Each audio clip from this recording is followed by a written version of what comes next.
He was surrounded by toasts, smiles, and applause, but his eyes sought only one reaction, hers. She, always restrained, still, professional. But in that second, when he raised his glass to announce his engagement to another woman, something broke. It wasn't the silence or the vows, it was a glass, a small crack, a sound so insignificant in the midst of the celebration. And yet, it was as if time had stopped. No one noticed the slight tremor in her hands, the look she hurriedly looked away, the breath she caught. No one except him. And for a second he knew this was no ordinary toast. It was a wordless goodbye. It was a cry stifled by years of silence. It was the beginning of the end. From the first day, she knew he belonged to another world, a world of luxury, appearances, and promises made for convenience. She was the invisible maid, the one who passed through the halls like a ghost trained not to exist. But between cold walls and impeccable porcelain, there were glances that lasted.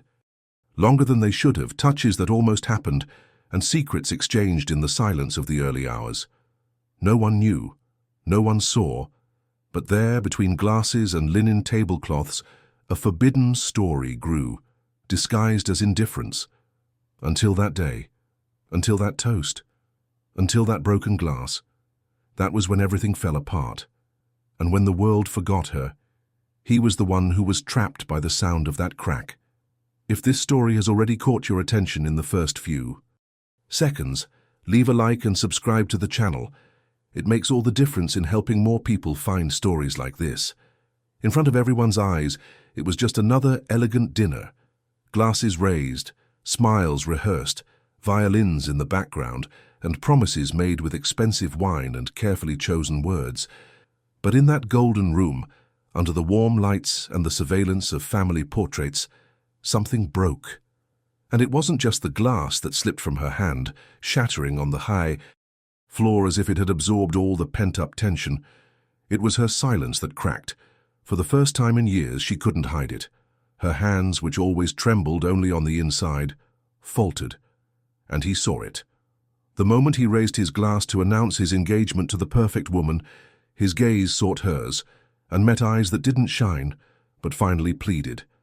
A silent, embarrassed plea, full of everything that had been trapped in time. Everyone ignored her. They continued the toast. Except him. Because only he knew what that glass represented. He knew of the silent years, of the interrupted touches, of the guilty glances, of the smiles swallowed between the walls of a house where she was just the maid. But before all of this, before the bride's dress, before the table decorated with autumn flowers and napkins folded like promises never fulfilled, there was the beginning, a beginning hidden under the dust of routine at the exact moment she crossed the service door of that mansion for the first time. She had her hair tied tightly, as if she no longer wanted to be noticed. She carried a bag with her only shoes and an old fear in her eyes. She was new in town, running away from stories she didn't tell anyone. He was the heir to a line of renowned doctors, accustomed to gala salons and charity dinners. He lived surrounded by people who knew everything about the world, but almost nothing about the heart. She, on the other hand, knew everything about silence. She knew how to walk without making a sound, how to breathe without being noticed. And yet she was noticed. The first time he saw her, it wasn't because of the clothes she was wearing or the way she tied her hair up. It was because of the way she wouldn't look anyone in the eyes.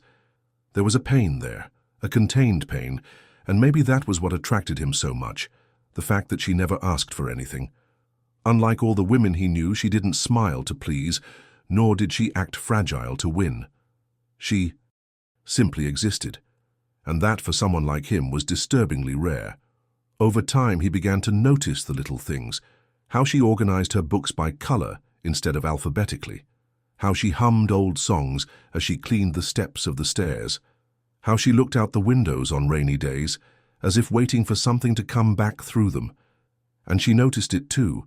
She noticed how he took a few extra seconds in the kitchen even when he wasn't hungry, how he asked about details about the house that only she would know, how he left crumpled notes with incomplete lists just to start conversations, but she protected herself. She knew very well where she belonged, and he knew where he belonged too. Still, there were nights when the world seemed to forget about them both, and it was in those moments that something, almost nothing, but still something, happened. An exchange of glances, an unfinished sentence, a cup left on the table on purpose, as if asking to be noticed. Until one day he didn't show up for dinner, and she knew something had changed. His father was talking on the phone with enthusiasm. His mother smiled with a sparkle in her eyes that she knew well, the sparkle of approval. And the next day, the new guest arrived in the house. Tall, elegant, with a trained voice and a tuneful laugh. Everything about her screamed perfection, and it was there, in that hallway where before the sound was of light and discreet footsteps, that the fading began. She, the maid, was invisible again. But her heart didn't understand the message. It kept feeling. It kept waiting. It kept breaking, inside. The following days were a cruel rehearsal of indifference. The bride's presence seemed to occupy every inch of the house, as if the walls had been repainted with her perfume. The flowers on the table were already in shades that matched her dress. The laughter in the hallways was accompanied by high heels and affected gestures of a love that wanted to prove itself in front of everyone, as if love were a performance. And she, the other one, the one who swept the floor after dinner, the one who arranged the pillows where the new woman rested her arms, went back to being what she had learned to be since she was little, absent. But not even absence was enough to erase what existed. He noticed. Maybe he tried not to notice, but it was too late. With every movement he rehearsed with his fiancée, there was a glance that escaped toward the kitchen, and she saw it. She saw it without allowing herself to react. When she met him by chance in the hallway, she lowered her face. When she heard him laughing with the other woman, she closed the door with more force than necessary. When she folded his shirts, the ones that still smelled of the silences they shared, her fingers trembled as if she wanted to undo time. But she said nothing. She never said anything. She was made of restraint, of limits. And perhaps that was what hurt her the most. Not what was happening, but what she would not allow herself to stop. He tried to break the protocol of his own world. One day, on a random afternoon, while everyone was out, he walked into the kitchen. He sat down on the old wooden chair, where she usually ate lunch alone, and he stood there looking at her in silence. She continued washing the dishes as if she hadn't noticed, but she could feel the weight of his gaze piercing her back. It was he who broke the silence. "Are you okay?" he asked, his voice low, as if he were treading on forbidden territory. She didn't answer right away. She just turned off the tap. She dried her hands, and she looked at him with eyes that begged not to be seen. Then she nodded, just a little, and went back to work. He understood. That wasn't an answer. It was a silent goodbye, a desperate attempt to maintain her dignity. But he stayed, and he said more. "Do you think I made the right choice?" This time she stopped. Slowly she turned to him. And for a second, there was no longer a master and a maid. There were no more differences of class, of worlds, of destiny.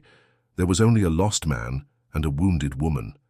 And she said, without smiling, without crying, without trembling, "It doesn't matter what I think. What matters is what you feel when you're with her, and what you feel when you're with me."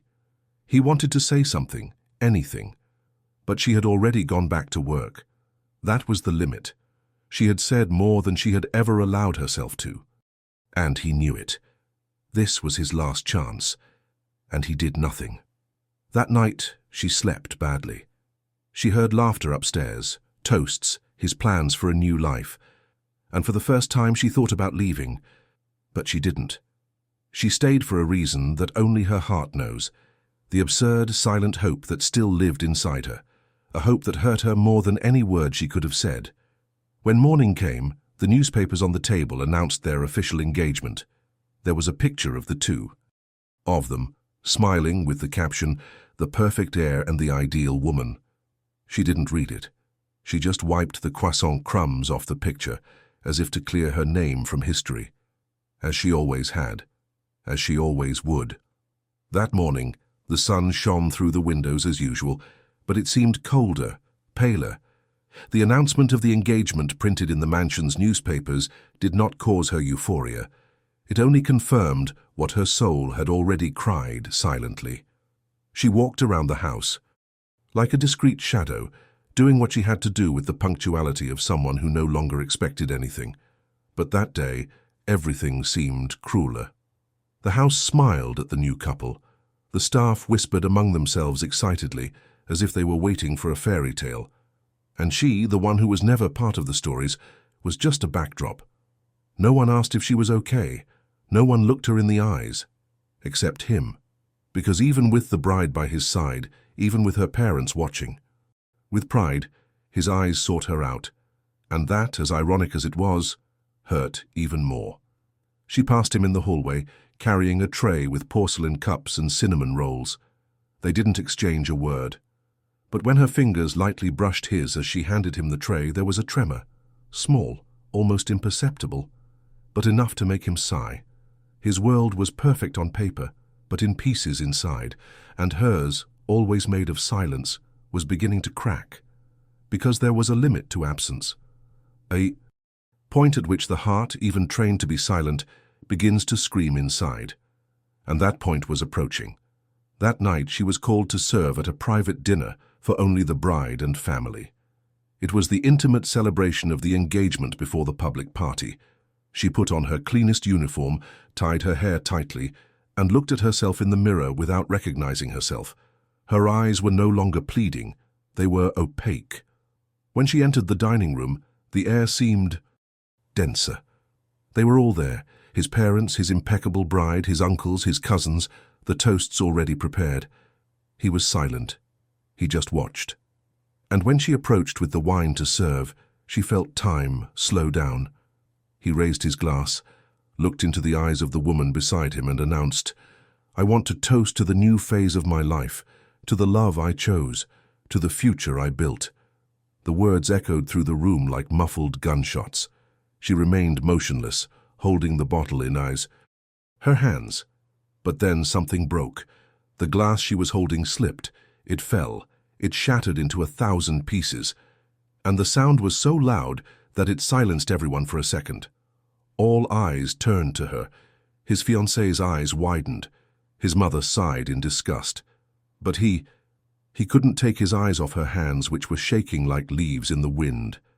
She didn't apologize. She didn't lower her head. She just stared at the shards on the floor like someone watching their own soul shatter. Before everyone. The silence stretched out. And there, in that space between the sound of the broken glass and the awkward conversation resuming, was the confession that was never made. She left the room without saying anything. No one followed her. Neither did he. But deep down he knew that the sound wasn't just a broken glass, it was the end. An end that he had brought upon himself, that he had tried to avoid, but had chosen to confirm in front of everyone. And now, there was no going back. The kitchen floor felt colder that night. She sat alone in silence, next to the still wet sink, her apron folded over her knees, her eyes fixed on some lost spot on the cracked tile. She didn't cry. She didn't moan. She didn't curse anyone. She just breathed, as if trying to remember that she was still alive. The sound of the broken glass still vibrated in her ears, not because of the scandal, but because of the symbolic power it carried. It was then that she realized that she had spent too much time waiting for someone to choose her in a world where she would never be an option. And it was then that she made the decision that perhaps she should have made a long time ago: to leave. Before dawn, she packed her suitcase. It wasn't big.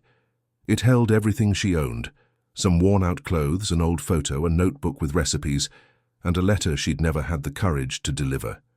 He passed through the hallways like an ancient shadow, touching the walls for the last time.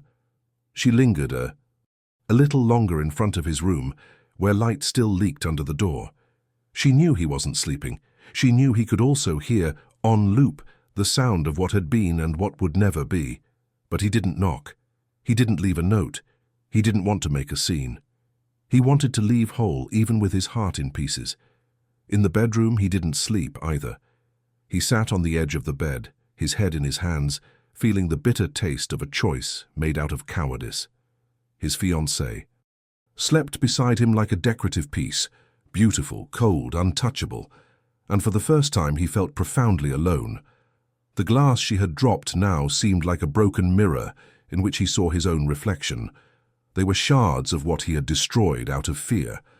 Fear of his family's judgment, fear of society, fear of loving someone who didn't fit into the portraits in the living room. When he heard the front door close, he knew. She was gone, and he wouldn't have the courage to run after her. The next morning her absence was louder than everyone else's presence. The house seemed out of sync. The kitchen smelled different. Objects were in their place, but out of place. The silverware seemed colder, the flowers more fake. The bride noticed his discomfort, but she interpreted it as pre-wedding jitters. He pretended as always, until he saw the open drawer in the corner of the closet, the one where she kept her notes and personal belongings. It was empty, and that was I. When his heart fell into an emptiness that could not be returned. That same afternoon, he made up an excuse and left. He walked the streets like a ghost, trying to find any trace of her. He went back to the places she frequented on her days off. He even went to the bus station. No one knew, no one saw her, because she had always been too discreet, invisible even when she was leaving. And now he would understand what it was like to carry someone's presence in their absence. Meanwhile, she walked. Through another city. A simple boarding house, a new job in sight. The pain still lived within her, but there was also a kind of peace that only those who have left know. For the first time in a long time, she didn't need to hide what she felt, because there no one expected her to keep quiet. And even though her heart still hurt, it was a clean, honest pain, different from the pain of hiding.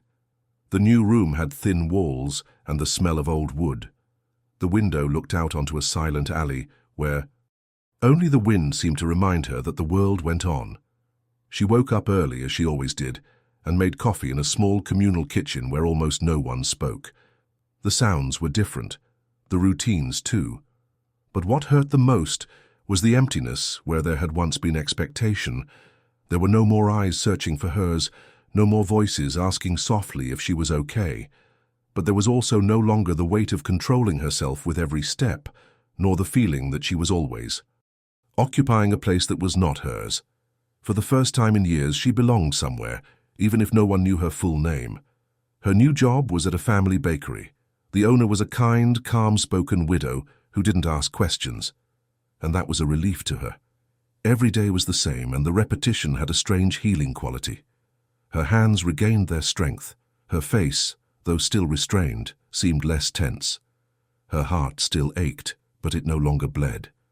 And on Saturday nights, when the bakery closed early, she would sit by the bedroom window and write in her notebook.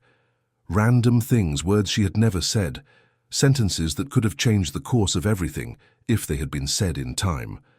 But now they were just echoes, fragments of a story that had broken apart without a sound. While she was rebuilding the silence with dignity, it was slowly falling apart in her own home. The engagement was moving forward like an out-of-control train. The preparations for the wedding took up her days. Her mother treated every detail as a project of perfection. The bride, although pleased with everything, seemed more interested in showing off than in feeling. He saw this. He saw everything. But he no longer had the strength to argue. The only thing that really moved him was absence. Everything he did was followed by an inevitable thought. What would she think of this?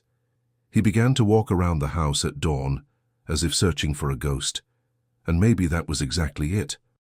Because she was still there in everything. In the way the towels were folded, in the smell of soap that he recognized on her sheets, in the almost invisible marks on the library bookshelf.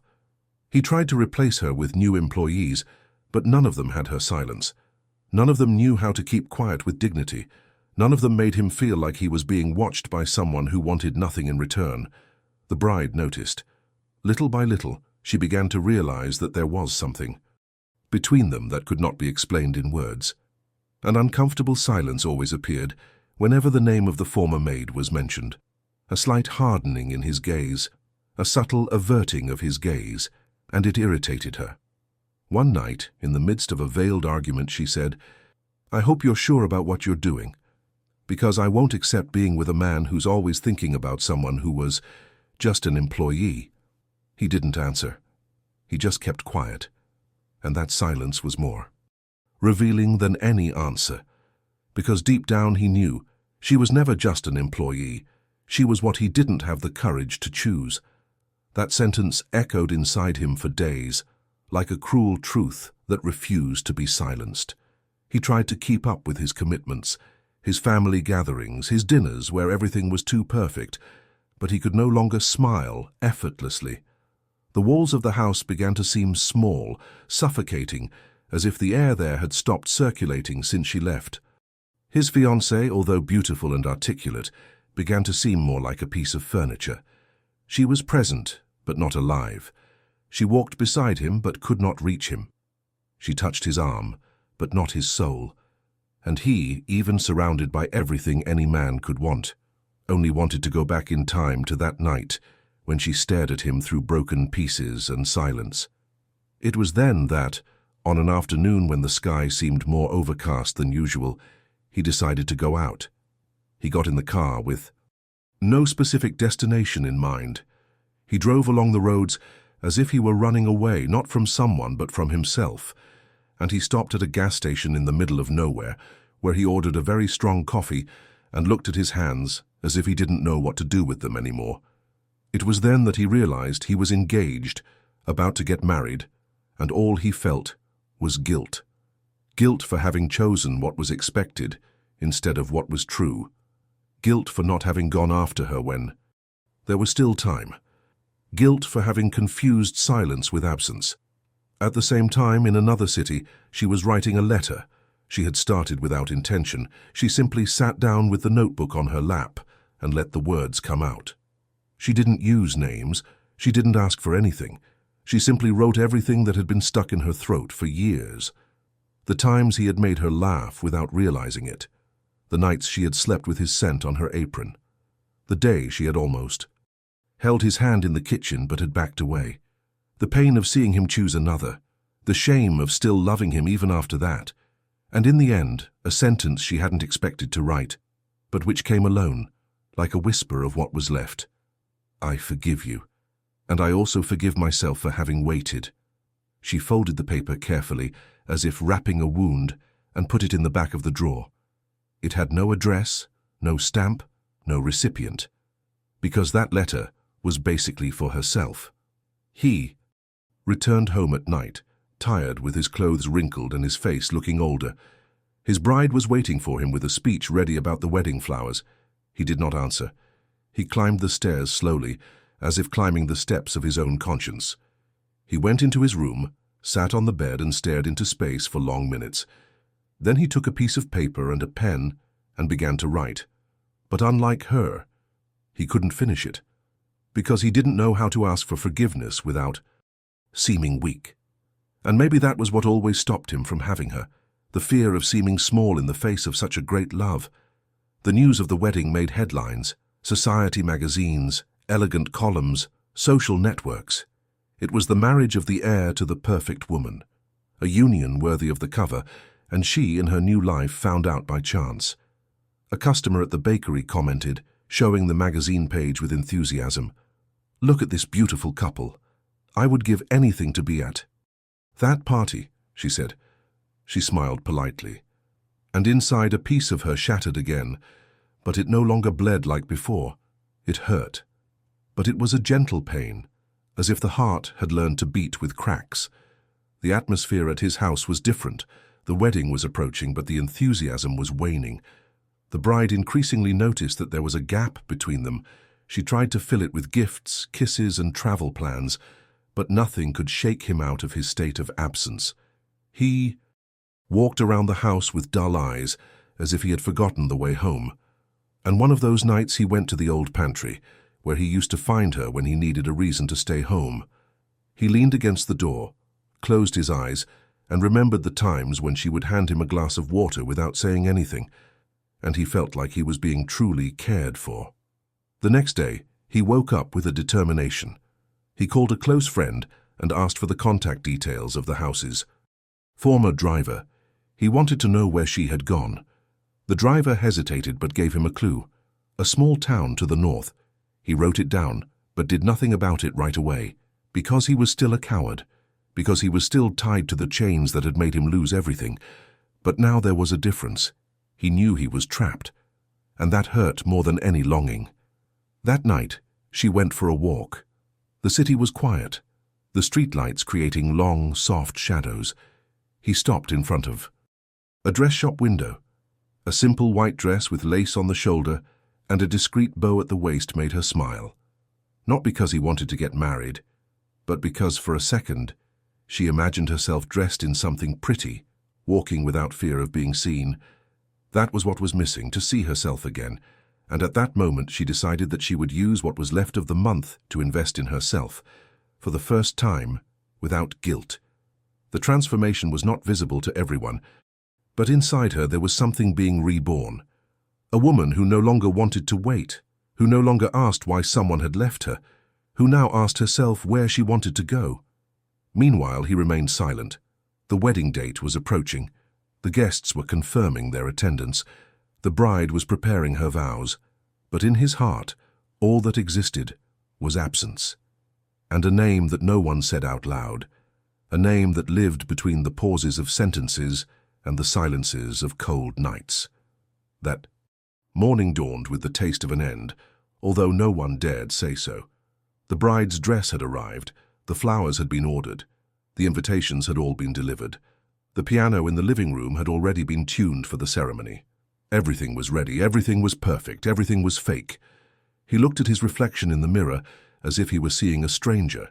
The man he was going to marry was him, but he wasn't. It was a version shaped by expectations, by obligations, by fear. The fear that made him lose the only gaze that truly saw him. Meanwhile, she was returning from the bakery with the basket of bread on her arm and her hair loose in the wind. Her steps were light, her face calmer. She seemed different. Or maybe she was finally who she had always been but could never show. On the street, a man stumbled in front of her. She bent down to help him, and when he smiled, she smiled back. A small, sincere, defenseless smile. There was no love there, but there was life, and that was more than she had had in a long time. He, in turn, rehearsed vows in front of the mirror, but none of the phrases made sense. I promised to love you, but he didn't. I promised to take care of you, but he didn't even know how to take care of himself. I promised to choose you every day. A lie. Because every day he chose to remain silent, he lost the chance to go back. He tore up the paper, he threw everything on the floor, and he sat on the carpet, breathing deeply, trying to understand where he had gone wrong. Hours later, already dressed in an impeccable suit, he walked through the garden set up for the ceremony. The guests were getting ready, the photographers were capturing every detail, and at the altar the bride shone like a trained princess. When the celebrant called him, he looked around. Everything seemed far away. The sounds, the voices, the applause, everything was blurry, and then, in the middle of that crowd, sound echoed inside him, a sound that only he could hear, the glass breaking, the silence that followed, her gaze. At the same time, she was sitting on a bench in the square, reading a borrowed book. A child ran by and knocked over her bag. As she picked up her belongings, she saw an old napkin fall to the floor. It was from the house where she worked, a remnant of a memory. And for some reason she smiled. It no longer hurt. It was just the past, and that was the greatest gift she could have. In the church, time froze. He looked at his bride, then at the floor, and finally inside himself. And there, where everyone was waiting for his answer, he did the unthinkable. He took a deep breath, took a step back, and left. That morning dawned with the taste of an end, although no one dared say so. The bride's dress had arrived. The flowers had been ordered. The invitations had all been delivered. The piano in the living room had already been tuned for the ceremony. Everything was ready. Everything was perfect. Everything was fake. He looked at his reflection in the mirror as if he were seeing a stranger. The man he was going to marry was him, but he wasn't. It was a version shaped by expectations, by obligations, by fear. The fear that made him lose the only gaze that truly saw him. Meanwhile, she was returning from the bakery with the basket of bread on her arm and her hair loose in the wind. Her steps were light, her face calmer. She seemed different.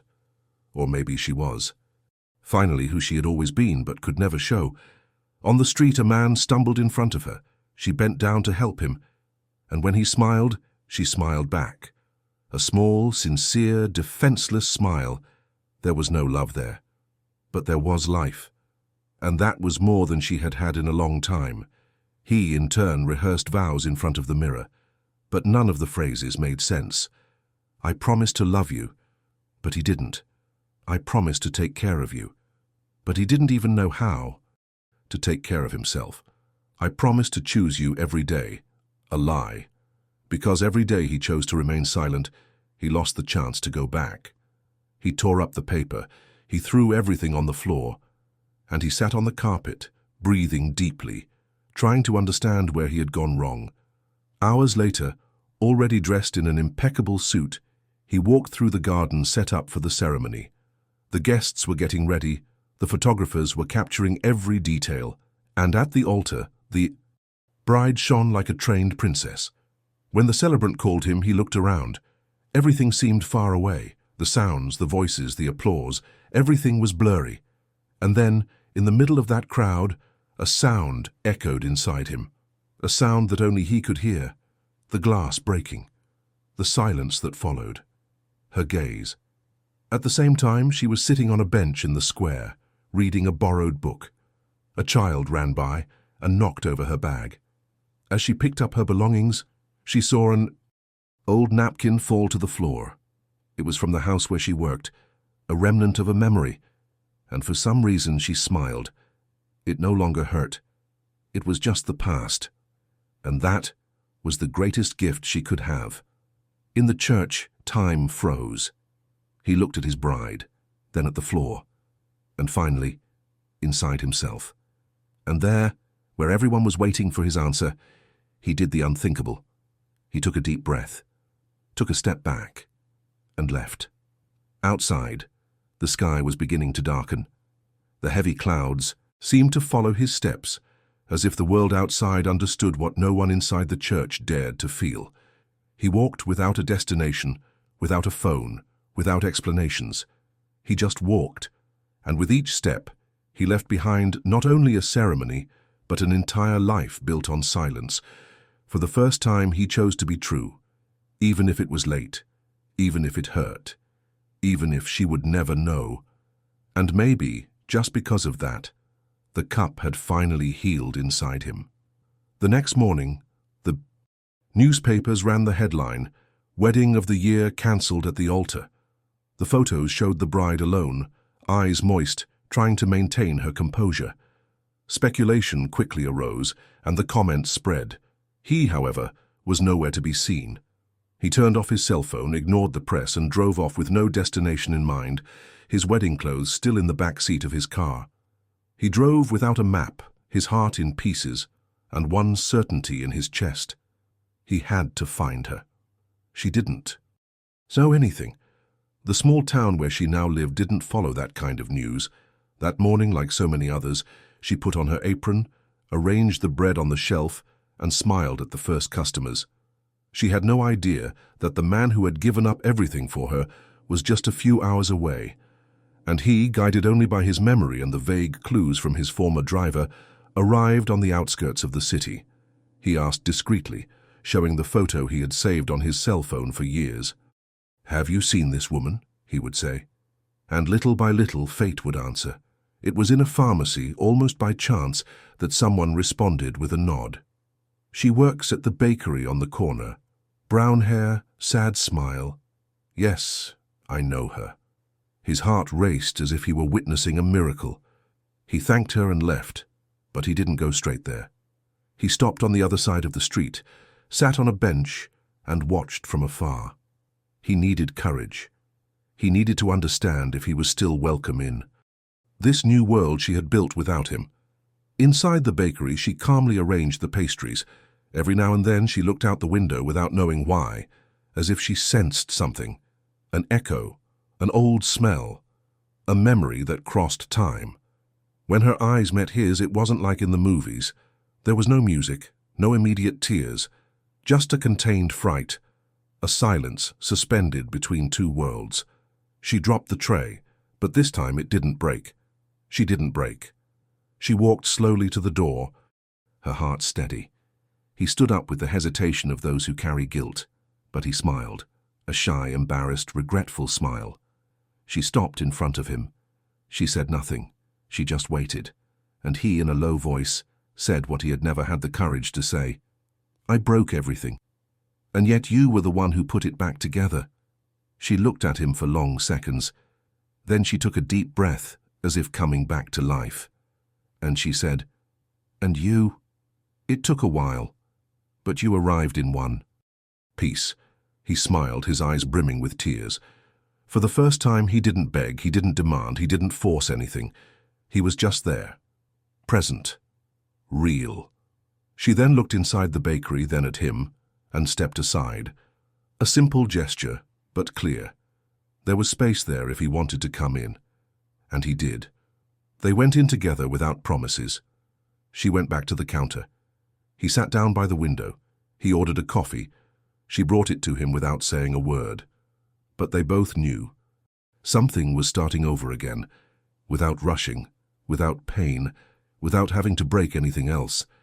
The days that followed were not perfect, and perhaps for that very reason, they were real. He began to come to the bakery every day. Sometimes he would arrive early, help stack the boxes of flour, clean the tables on the sidewalk, or just sit and watch. She didn't say much, but she would offer coffee, sometimes with bread, sometimes with silence. There was something new between them. Respect for what each had suffered. And more than that, there was a kind of care that didn't ask for an explanation. In the city, no one knew the story. To everyone, he was just a polite stranger, with sad eyes and restrained gestures. She never explained. She never told him about the mansion, about the toast, about the glass. The past lived inside her like a closed book that no longer needed to be reread. But every now and then, when she saw him helping an old lady cross the street or waving to children, she felt her heart soften. It wasn't the same man, it was someone else. Or maybe for the first time it was him. One late afternoon, they sat together for the first time. Without an audience, without formality. He spoke of everything he had left behind, of the pain, the mistakes, the cowardice. He apologized not to be forgiven, but to free himself. She listened calmly, without interrupting. And when he finished, she placed her hand over his and said, "I had already forgiven myself. All that was left was for you to do it for yourself." And in that moment he cried. Not like a weak man, but like someone who finally understood that to love is to allow yourself to break and still be worthy of starting over. The weeks turned into months. They didn't become a couple right away. There was no rush. There were no promises. But there was presence. She took care of her own world with determination. He rebuilt his with humility. Sometimes they spent hours in silence together. Other times they laughed over simple stories, and so without them realizing it, something bigger was forming, something that no longer fit into the molds of the past. In the town church, no one talked about the man who left the altar, but everyone saw how he looked at the woman from the bakery. And they knew that there was a story there with no obvious ending, but with possible new beginnings. One day she arrived before opening the bakery and found a small flower carefully left on the doorstep. A short note accompanied it. "Today I don't want you to serve me coffee, I just want to see you smile." She read it, and for the first time in a long time, let her emotions flow without guilt. It wasn't a request, it wasn't a demand. It was just a gesture. Small, genuine, enough. That morning, he didn't leave after breakfast. He stayed until the end of the day, washing trays, stacking chairs, closing the curtains. When she turned off the last light and left with her keys in her hand, he was still there, waiting.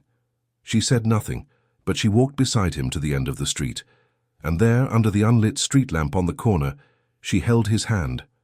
Not to go back to the past, but to build what was yet to come. This time, without broken promises. This time, whole. In a small town, gestures spoke louder than words, and it was gestures that shaped what they became together. There were no public kisses, no open declarations. There was complicity. She would pass him her apron when she had to leave early. He would memorize his customers' favorite flavors so they could order ahead of time. And when their eyes met across shelves of bread and shopping bags, there was a kind of tenderness that defied any label. She had learned to protect herself, to put up barriers even after the pain had passed. But by his side, the walls were slowly falling down, not through words, but through actions. He didn't promise anything, but he delivered on everything. He was there, day after day, without demanding anything, without invading, without demanding more than she could give. And that was new. It was rare. It was precious. He, in turn, was relearning to live with the simple things. The conversations in the late afternoon, the smell of warm bread in the morning, the small silences that had once seemed uncomfortable and were now home. For the first time, he didn't see himself trying to prove anything to anyone. He wasn't the heir, the fiancé, the perfect man. He was just him. And that was enough. One day she got sick. Nothing serious, just a bad flu. But he closed the bakery for 2 whole days. He took care of her like someone would take care of something fragile and valuable.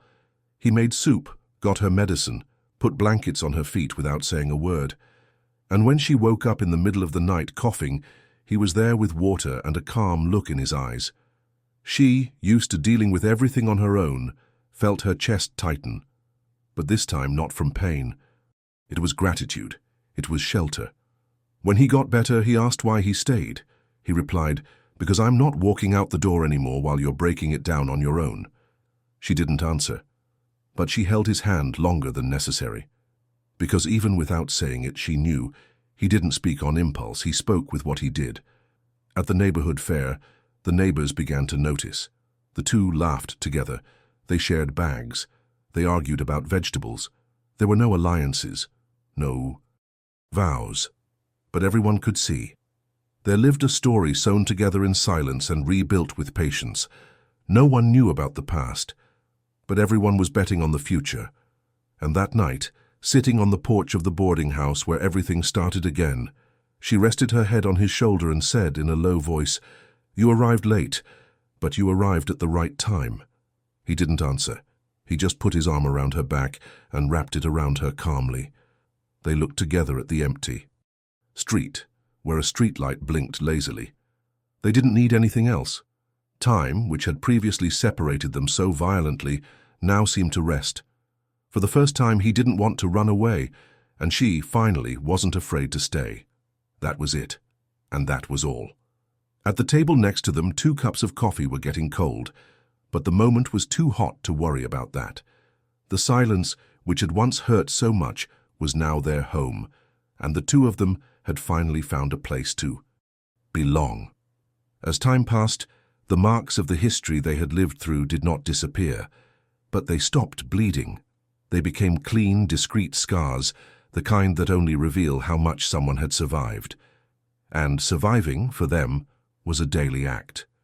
The simple routine at the bakery, the shared shopping, the late afternoons sitting on the same bench in the square, the way she organized the bread, and how he invented nicknames for his older customers.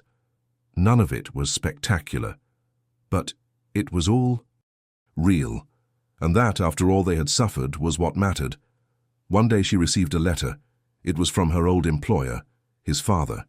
It was brief, formal, and oddly respectful.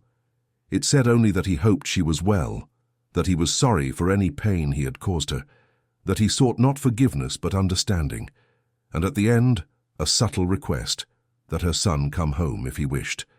She read it silently and did not show it to him. She put the letter in a drawer, next to the letter she had never sent. That night he noticed her silence. He asked with his eyes. She smiled slightly and shook her head. It wasn't time to talk, and he respected that, because loving now also meant knowing how to wait and respecting silences, not as rejection, but as a space for healing. In the following days, a new proposal appeared. The owner of the bakery announced that she was retiring and offered her the business. The amount was fair, but still a challenge. It was he who insisted that they help.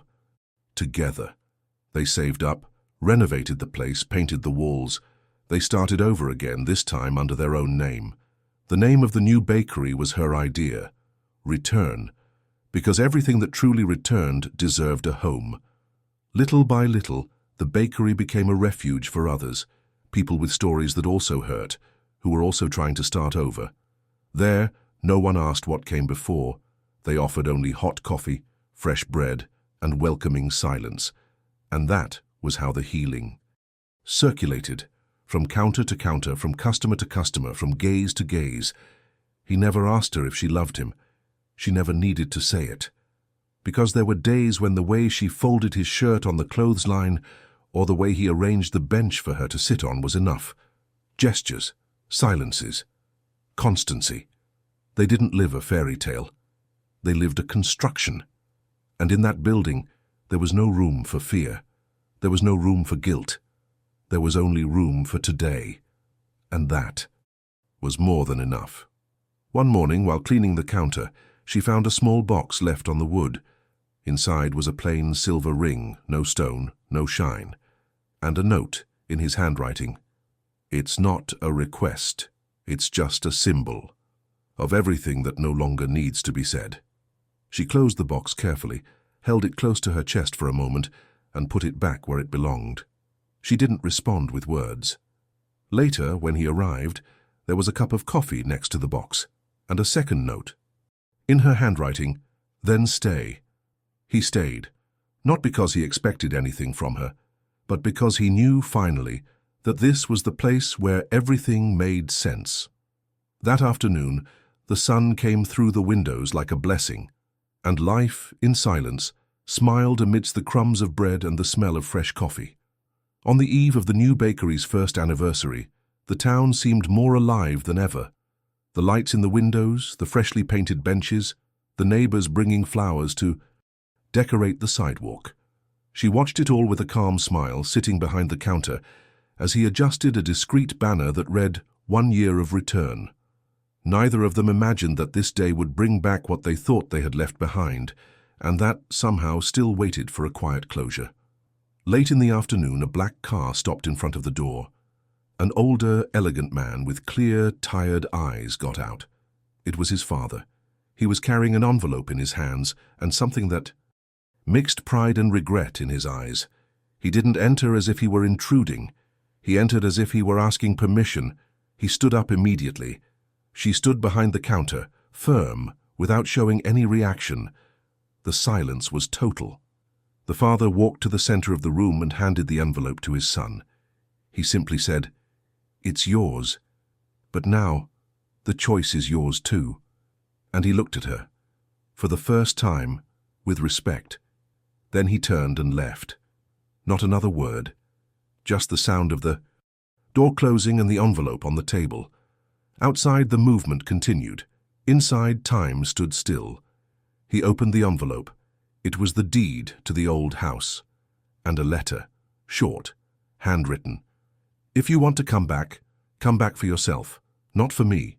And don't take the past with you. The house will only be yours if you can call it home." He read it silently. Then he looked at her, who was waiting, not for answers but for sincerity. He walked to the kitchen door, where the bakery's small bulletin board was, and there he pinned the letter.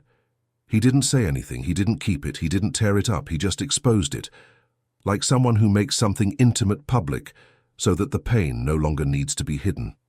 That night, they closed the bakery early. They sat side by side on the front step. They didn't talk about the envelope. They talked about the children who laughed at the counter, the cake that burned in the oven, the customer who forgot her change, the coffee that went cold, and the life that didn't need to be rushed anymore. A few days later, she went to the drawer where she kept her old boss's letter, and her own too. Both were still there. She opened one, then the other. She read them in silence. Then she took them both, walked to the back of the bakery, and slowly burned them in an iron pan where she had once made jam. She stood there, until the ashes dissolved. And then he smiled. It wasn't revenge. It was release. The next week, they changed the sign. It was still called Return, but now it had something extra, a symbol engraved in the corner, a small cup broken in half and glued together with gold, inspired by the Japanese art of kintsugi, a visible reminder that some things only become valuable after they break, because what is glued together with truth fears no cracks. In the window next to the bread, they started leaving a handwritten note that changed every week. She was the one who wrote it. Short sentences, almost whispers. Those who left can still come back. Everything that breaks can teach. Healing is also made of flour and patience. And the customers read it, smiled and took the bread as if they were receiving comfort. And so, between glued pieces, notes and coffees, their story did not end. She just learned to continue, with more truth, more lightness, and finally, more silence in peace. If this story touched your heart as it did ours, please leave a comment. Like so that more people know the power of silence, reconstruction, and love that is reborn from wounds. Subscribe to the channel so you don't miss the next stories that transform pain into hope. And now, tell us in the comments, do you believe that everything that breaks can be glued back together? Take advantage of the fact that the video is not over yet. Watch now what is appearing on the screen. It's another real, intense and symbolic story that will make you see the invisible with different eyes. I'll wait for you.